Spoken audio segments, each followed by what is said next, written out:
Capítulo 4. Este se titula El glorioso intercambio. El glorioso intercambio. Una de las obras más famosas de Shakespeare es la tragedia romántica de Romeo y Julieta. Ella es una Capuleto y él es un Montesco. Son miembros de dos familias que se aborrecen mutuamente.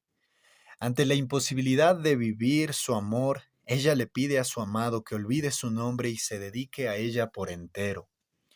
Julieta dice: «Ah, Romeo, Romeo, ¿por qué eres Romeo? Niega a tu padre y rechaza tu nombre, o si no, júrame tu amor y ya nunca seré una Capuleto». Romeo le responde: «¿La sigo escuchando o le hablo ya?». Y Julieta le dice: «Mi único enemigo es tu nombre. Tú eres tú aunque seas un Montesco». ¿Qué es Montesco? Ni mano, ni pie, ni brazo, ni cara, ni parte del cuerpo. Ah, ponte otro nombre. ¿Qué tiene un nombre? Lo que llamamos rosa sería tan fragante con cualquier otro nombre.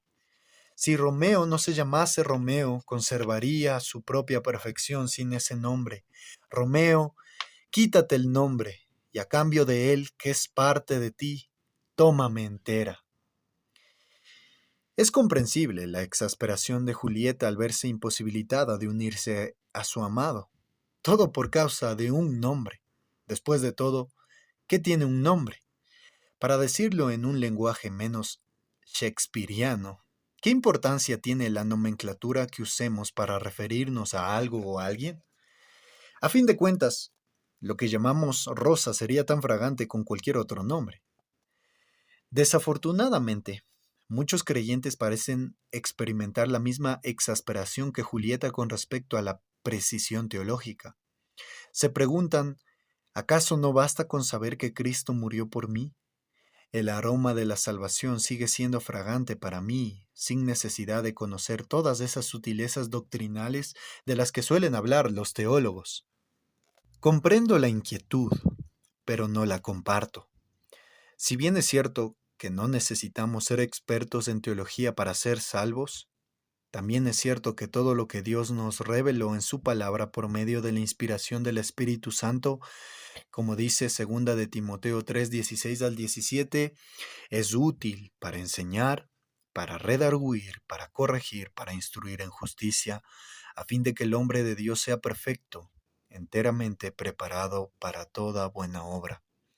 Mientras mejor conozcamos el diamante del Evangelio, mayor será nuestra gratitud por lo que Dios hizo en Cristo para salvarnos, y mejor equipados estaremos para luchar contra el pecado y vivir para la gloria de Dios.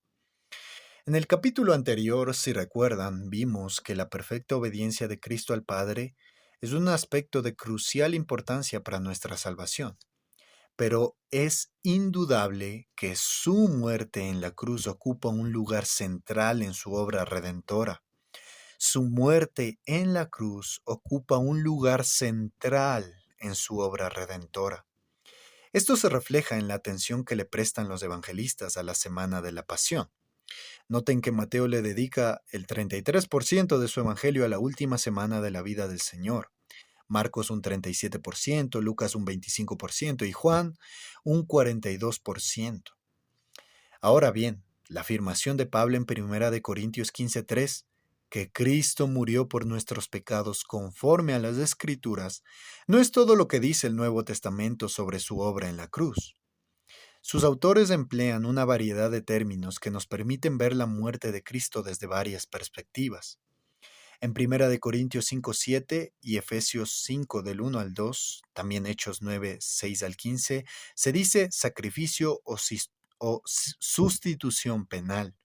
En Romanos 3:25, Hebreos 2:17, 1 de Juan 2:2, propiciación. Se usa el término reconciliación en Romanos 5, 10 al 11 y también en Efesios 2:16. Y Mateo 20:28 se utiliza la palabra redención, también en Gálatas 3:13. Veamos cada uno de estos términos por separado. Primero, sacrificio o sustitución penal. En las Escrituras del Nuevo Testamento es evidente que la obra de Cristo se presenta claramente como un sacrificio sustitutivo. Por citar algunos pasajes, tenemos Marcos 14:24, Efesios 5:2, Hebreos 9:1 al 10, Apocalipsis 1:5. Los autores inspirados estaban muy familiarizados con la doctrina de los sacrificios revelada en el Antiguo Testamento, y ese entendimiento determina el significado atribuido a la idea de sacrificio en relación con la obra de Cristo. Murray lo explica de la siguiente manera. El adorador del Antiguo Testamento transfería simbólicamente la culpa y responsabilidad de su pecado cuando llevaba a su víctima al altar del sacrificio y ponía su mano sobre la cabeza del animal. En ese sentido, el pecado del oferente era imputado a su ofrenda. El animal ofrecido soportaba como sustituto la pena o responsabilidad debida al pecado. Cuando el Nuevo Testamento señala a Jesús como el Cordero de Dios que quita el pecado del mundo, Juan 1:29, está apuntando hacia la realidad de que nuestro Señor Jesucristo sustituye a los suyos en la cruz, tomando la responsabilidad de todos nuestros pecados y recibiendo sobre sí el castigo que merecemos por todos y cada uno de ellos. Ya no tenemos cuentas pendientes con la justicia de Dios, porque Jehová cargó en él el pecado de todos nosotros. Esto dice Isaías 53:6. Pero en segundo lugar, propiciación. Es probable que este sea uno de los conceptos del cristianismo más difíciles de asimilar para los incrédulos, y sin embargo es al mismo tiempo un concepto clave para comprender la naturaleza del sacrificio de Cristo en la cruz del Calvario. Podemos decir que la obra de Cristo sirvió para expiar nuestros pecados, es decir, para quitar la barrera que nos separaba de Dios. Sin embargo, la expiación es solo una parte de la historia. Es necesario añadir que Cristo expió nuestros pecados a través de la propiciación. Esta palabra significa aplacar, pacificar o apaciguar, lo que demuestra una clara referencia a la ira de Dios contra el pecador por causa de su pecado. Es lamentable que algunas versiones modernas, como la Nueva Versión Internacional, hayan excluido la palabra propiciación en los 4 textos clave del Nuevo Testamento donde los autores inspirados usaron el término. Hilasterion, este es el término griego, pero también sus derivados, como lo encontramos en Romanos 3:25, en 1 de Juan 2 del 1 al 2 y también en 1 de Juan 4:10. La Reina Valera del 60 también traduce ese término en griego como para expiar en vez de hacer propiciación, como traduce la Biblia de las Américas. Dios es provocado por el pecado del hombre debido a su perfecta santidad y justicia. Dios es provocado por el pecado del hombre debido a su perfecta santidad y justicia. Por lo tanto, su ira justa debe ser aplacada para que Dios mismo quede satisfecho y podamos ser reconciliados con Él. Este concepto de un Dios que aplaca su propia ira resulta particularmente odioso para la humanidad caída, pero esto podría deberse en cierto sentido a una mala comprensión de la necesidad de tal satisfacción en el ser mismo de Dios. En su obra La cruz de Cristo, John Stott nos presenta una excelente explicación. Dios tiene que actuar de conformidad con la perfección de su naturaleza o su nombre. Para Dios la necesidad de la satisfacción se encuentra, por lo tanto, no en algo fuera de sí mismo, sino dentro de sí mismo, en su propio carácter inmutable. Es una necesidad inherente o intrínseca, la ley a la que tiene que conformarse Él, la que debe satisfacer, es la ley de su propio ser. Es en ese sentido que Pablo le dice a Timoteo que Dios no puede negarse a sí mismo. Por lo tanto, no es suficiente decir que Cristo murió en la cruz del Calvario para proveernos el perdón de nuestros pecados, sino que también es necesario explicar que esa provisión involucró recibir sobre sí mismo la ira de Dios que merecen nuestros pecados. Fue por la sangre de Cristo derramada en la cruz que la ira de Dios en contra de nosotros fue propiciada. Ese es el corazón del Evangelio, tal como lo explicó el apóstol Pablo. En Romanos 3, 21 al 26, pero ahora, aparte de la ley, se ha manifestado la justicia de Dios, testificada por la ley y por los profetas, la justicia de Dios por medio de la fe en Jesucristo para todos los que creen en Él, porque no hay diferencia, por cuanto todos pecaron y están destituidos de la gloria de Dios, siendo justificados gratuitamente por su gracia, mediante la redención que es en Cristo Jesús, a quien Dios puso como propiciación por medio de la fe en su sangre, a quien Dios puso como propiciación por medio de la fe en su sangre, para manifestar su justicia, a causa de haber pasado por alto en su paciencia los pecados pasados, con la mira de manifestar en este tiempo su justicia, a fin de que Él sea el justo y el que justifica al que es de la fe de Jesús. Este es el gran misterio de la redención. Dios propició su propia ira por amor en la cruz del Calvario. Dios propició su propia ira por amor en la cruz del Calvario. El apóstol Juan lo dice de esta manera: en esto consiste el amor, no en que nosotros hayamos amado a Dios, sino en que Él nos amó a nosotros y envió a su Hijo en propiciación por nuestros pecados. Por extraño que parezca, amor y odio era la actitud dual de Dios hacia nosotros. Entonces era necesaria la propiciación, porque su hostilidad hacia nosotros era real, pero tal propiciación fue provista en la muerte de su propio Hijo por causa de su amor. Aunque en términos humanos esta dualidad es psicológicamente inconcebible, sin embargo, como dicen Packer y Dever, es parte de la gloria moral de Dios. Escribiendo a los romanos, Pablo les dice que mas Dios muestra su amor para con nosotros, en que siendo aún pecadores, Cristo murió por nosotros. Romanos 5:8. Para luego añadir que por medio de la sangre de Cristo seremos salvos de la ira de Dios. Rick Holland comenta sobre este texto. Normalmente pensamos en la salvación como ser salvados del infierno, y así es. A menudo pensamos en la salvación como ser salvados del yo, y así es. Sin embargo, Pablo nos informa aquí que la salvación consiste en ser salvados de Dios mismo. En tercer lugar, reconciliación. Así como la propiciación resuelve el problema de la ira justa de Dios que merecemos por causa de nuestros pecados, la reconciliación resuelve el problema de nuestra alienación de Dios y la enemistad que hay entre Él y nosotros. Es importante aclarar que se trata de una enemistad que corre en ambas vías, de Él hacia nosotros y de nosotros hacia Él. Necesitábamos ser reconciliados con Dios, pero ese cambio de relación no era fácil de alcanzar. Por un lado, la justicia perfecta de Dios tenía que ser satisfecha. Por otro lado, nuestra disposición de corazón hacia Dios tenía que ser cambiada de hostilidad a admiración, de rebeldía a sumisión, de enemistad a amor. Eso es precisamente lo que Cristo llevó a cabo a nuestro favor en la cruz del Calvario. Pablo dice que nosotros, que éramos en otro tiempo extraños y enemigos en vuestra mente haciendo malas obras, fuimos reconciliados en su cuerpo de carne por medio de su muerte. La barrera de separación que había entre nosotros y Dios fue derribada para que ahora podamos acercarnos a Él como hijos amados.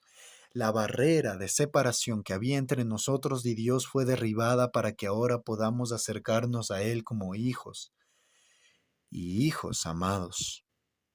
Tanto la propiciación como la reconciliación están íntimamente relacionadas, pero su distinción es importante para poder captar la riqueza de la provisión de Dios en Cristo. A través de la reconciliación somos restaurados al favor de Dios, luego de haber sido anteriormente objetos de su ira. En cuarto lugar, redención. Las Escrituras usan el término redención como sinónimo de liberación, pero significa también compra o rescate. En ese sentido podemos decir que se trata ciertamente de una liberación, pero que tal liberación se consigue mediante el pago de un precio. De modo que la obtención de la redención presupone que el pecador está sujeto a algún tipo de esclavitud. John Murray explica el vínculo de estos términos de la siguiente manera. Así como el sacrificio se dirige a la necesidad suscitada por nuestra culpa, la propiciación a la necesidad que surge de la ira de Dios y la reconciliación a la necesidad que brota de nuestra alienación de Dios, así la redención se dirige a la esclavitud a la que nos ha consignado nuestro pecado. El Nuevo Testamento contempla la redención en relación con dos categorías, y estas categorías son generales. La primera es la ley. Pablo nos dice en su carta a los Gálatas que fuimos redimidos de la maldición de la ley. Gálatas 3:13. Fuimos redimidos de la maldición de la ley, en el sentido de que Cristo asumió en su persona toda la ira que merecíamos nosotros al no haber podido permanecer en todas las cosas escritas en el libro de la ley para hacerlas. La segunda categoría bajo la cual debemos contemplar la redención es el pecado. Fuimos redimidos de la culpa y del dominio del pecado. En otras palabras, Cristo proveyó para nosotros perdón y liberación. Fuimos librados tanto de la condenación como de la contaminación y el poder del pecado. Como veremos más adelante, este último es un aspecto esencial de nuestra santificación progresiva. Mi siervo, el renuevo. Hay un pasaje sumamente impactante del Antiguo Testamento que resume la enseñanza que hemos considerado en este capítulo. Se encuentra en el tercer capítulo del libro del profeta Zacarías.